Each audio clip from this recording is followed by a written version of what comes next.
Hey there, Grumpy Old Fart here.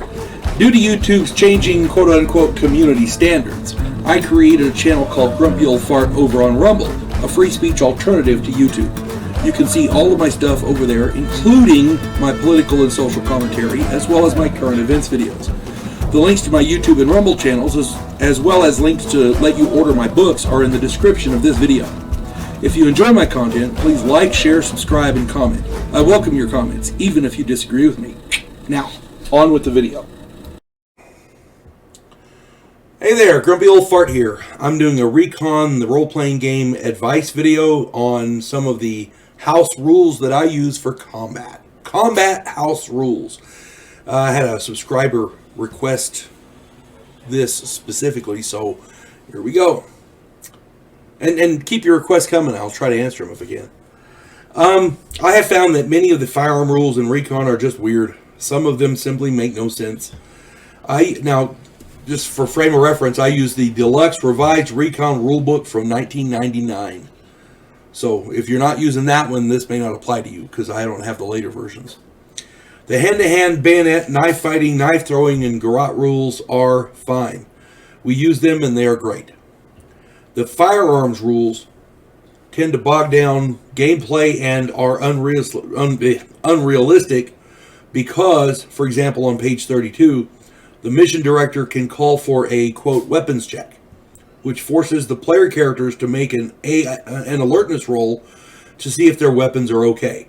Failure means the character has to use the next round, their next initiative, to unjam or reload their weapon. Now, this is meant to simulate it being very difficult to keep track of fire, of ammunition and things like that during a firefight. And I can kind of understand that. If you've ever been in a firefight, it's very difficult to do that. However, to me,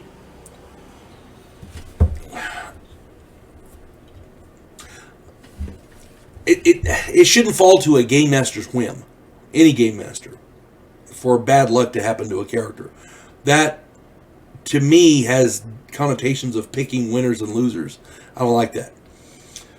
If I mess up, that's one thing. If the dungeon master tells me I messed up, and then, that's something else. First, if you're keeping track of your ammunition, you know if your weapon is loaded or not. You haven't fired your weapon yet, and the guy calls for a weapons check, and you fail your alertness roll. Well, you didn't load your weapon. Yes, I did. I stated I did. Well, it's you lost track of your ammo. I never fired a shot. That kind of thing. It becomes the mission director's whim as opposed to the firefight, the player. Second, weapon jams, in my opinion, should be more random and based on a roll the player makes and not on the mission director's whim. So I prefer the bad luck to be brought on by the characters themselves. I don't like to tell them they got hit with bad luck. That, to me, that's railroading the characters. I don't like that. Here's what I do. Player characters have a rating with any specific firearm up to 100%. In combat, there are always modifiers. Modifiers to that rating. The enemy has cover, there's fog, there's smoke, whatever. So it's rarely at full that a player character will be using that rating. If their rating is 80, chances are they're never going to fire it at 80. The guy, the bad guy has to be unaware he's there, standing there in the open, blah, blah, blah, blah. Which, a lot of people would balk at shooting somebody like that, but it is war, so I can see players doing it. That being said, a roll of 100 on a percentage dice always jams the weapon. And on that 100% roll, have them roll another d10, and if it's a 1 in 10, it's the weapon has been damaged and it must be repaired at the base before it can be used again. Okay? So in other words, for the rest of the mission, that weapon is useless. If you're rolling to hit and you roll a double 100, and oh crap, my weapon jammed. Okay, because it was 100, you roll a d10. You roll that d10. If it's a 1, no, your weapon's damaged. It's not just jammed, it's damaged. So, something happened to it. So, you know, you got to use a different weapon. Pick up an enemy weapon, pull a pistol, do something. The chance to jam is increased. This is the way I do it. The chance for a weapon to jam is increased by 1% for every day during a game session, every mission, during a mission, that the player fails to state that he's cleaning his weapon. So, on the third day of a LERP, with a roll of 97 plus, the weapon jams, and on a roll of a double aught, there's a 1 in 10 chance that it will be damaged. You see what I'm saying? And I can already hear the player, but my rating is 99 and I rolled a 97. And my response, well, you should have cleaned your weapon. You would have hit otherwise. Okay? Now, and this denotes the real world in Vietnam where M16s jammed a lot. There's a whole bunch of Marines died in a firefight while they were trying to disassemble and clean their M16s. It was a nightmare. They've since fixed the M16. It's a better weapon now. But at the time, not so much. Now, I do use the rating modifiers for combat regarding silencers, combat conditions, cover, weather, that kind of thing. Those are pretty reasonable. As for the rate of fire modifiers, I'm a veteran, so the rules that I found were kind of weird. Here's the modifiers that I use for small arms. A semi-automatic weapon gets 1 shot, but it has 3 shots per round, I think it is. For example, depending on the weapon that you're using, if it's a semi-automatic weapon, you get 3 shots a round. If it's a bolt action, you get 2 shots a round.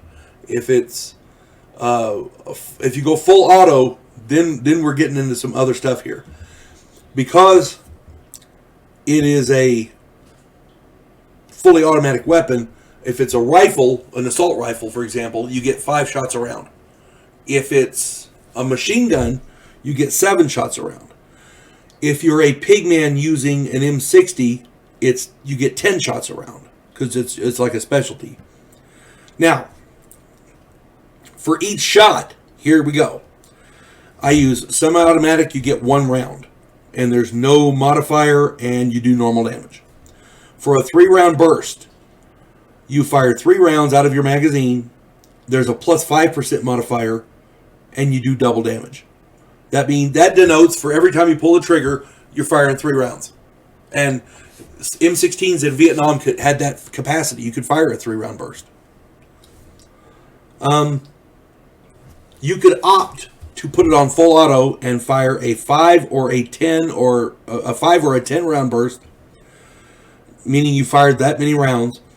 The 5 round burst gets a plus 10% modifier. The 10 round burst gets a 15% modifier, plus 15%. And the 5 round burst does times 3 normal damage. The 10 round burst does times 5 normal damage. Now, if you have an entirely full magazine in your weapon, all 20 rounds, all 30 rounds, whatever, you can empty the whole magazine, and that's fine. You get a plus 20% modifier because you're spraying all over the place. It takes all of the bullets in your magazine. You can't do that unless you have a full magazine. But the damage is times 10, so you can do a shitload of damage if you hit, and you get the full magazine requires 1 roll. You see what I'm saying? So either you hit or you miss. If you hit, you do a buttload of damage. It's an all or nothing thing. That's the way I do it, because otherwise you're going to be rolling all freaking day. Now, for heavier weapons like machine guns, here we go. Basically, it's a short burst, a medium burst, or a long burst. This is what I do. A short burst is 10 rounds with 0 modifier, and you do normal damage if you hit. A medium burst is 20 rounds. I use a plus 5% modifier for that, and you do 5 times normal damage. A long burst is 50 rounds. You get a plus 10% modifier, and you do 20 times normal damage. Now, keep in mind that the number of rounds, you can look it up for yourself for how many rounds are in the belts. If I recall correctly, and I may be wrong here, but if I recall correctly, The 50 caliber belts had 75 rounds in them.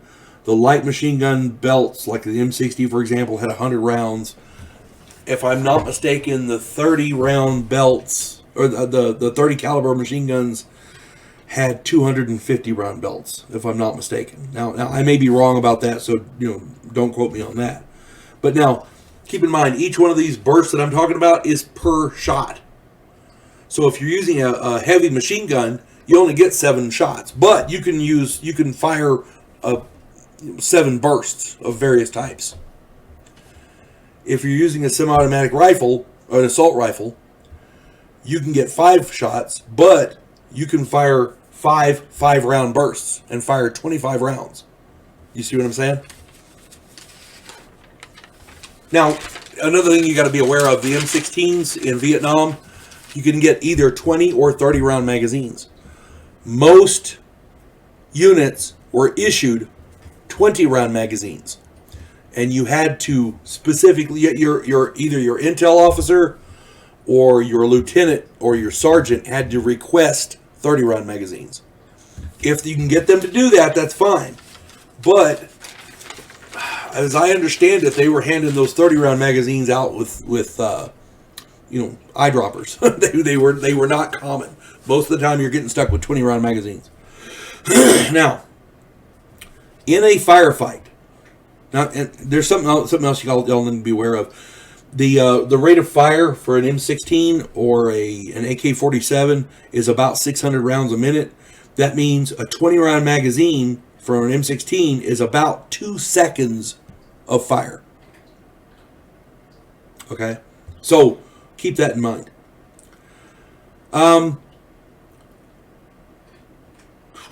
There are some concepts that players need to be aware of. First is the rate of fire. I just mentioned it. Shotguns and bolt-action rifles get 2 single shots per round. Semi-automatic weapons, pistols, rifles, and submachine guns get 3 shots a round. Full auto weapons. Assault rifles get 5 shots. Machine guns get 7 shots. But if you're the pigman, you get an extra 3 shots per round with your M60. That doesn't work for any other weapon, just the M60.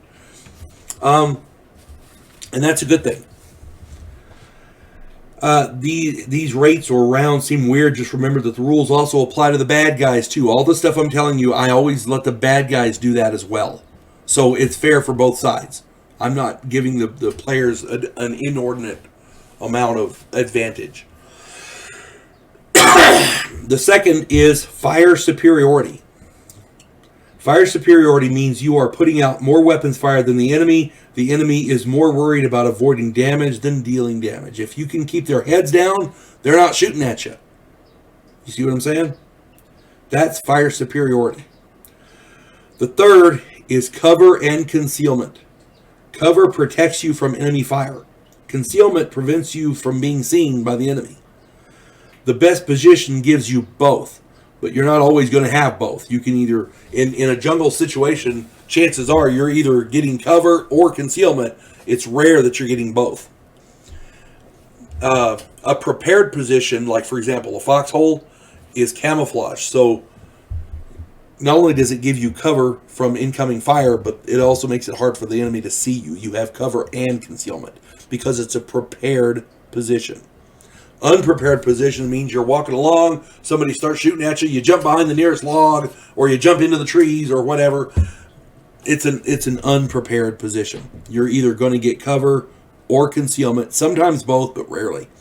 A prepared position is much better because it gives you cover and concealment. You see what I'm saying? If a group walking through the jungle is ambushed, the first thing you want to do is get cover. Period. You want to jump down behind cover. The second thing you want to do is gain fire superiority, which means you need to start laying some fire on the enemy. If they're all around, you might consider, instead of number 2, fire superiority, number 2 might be get the fuck out of Dodge, escape, crawl, belly crawl, get out of the way, you know. But that's depending on the circumstances. So the first rule of thumb when you're being ambushed is cover, grab cover. Do a quick assessment. If the fire's coming from one direction, gain fire superiority, win the battle. if the fire's coming from multiple directions, it might be better just to get the hell out. Okay, because that I talked about this some in the enemy contact video I did. I can't remember what it was called, something like that. Anyway, the point I'm getting at, those are the rules that I use for my combat house rules, and they work pretty well. They make gameplay go a little smoother. You don't have so many roles to do, At any rate, I hope this finds everybody well, and I hope these videos are useful. You folks have a good day. God bless one and all. Clarissa Lowe, a historian from the future. Delmore Kane, a Civil War veteran turned outlaw. This oddball pairing faces a conspiracy of epic proportions spanning the centuries. If you like action and adventure westerns with a splash of science fiction and fantasy, check out my book series Drifters and their ongoing adventures.